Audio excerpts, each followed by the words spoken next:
when you're working with little nuts like this, it can be tricky to get them into place where they should be. So what I do is I take a screw, thread them in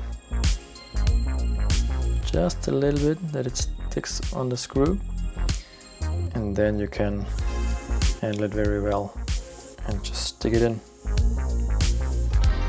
You need to make sure that you don't use too much glue so that the screw is not glued to the nut.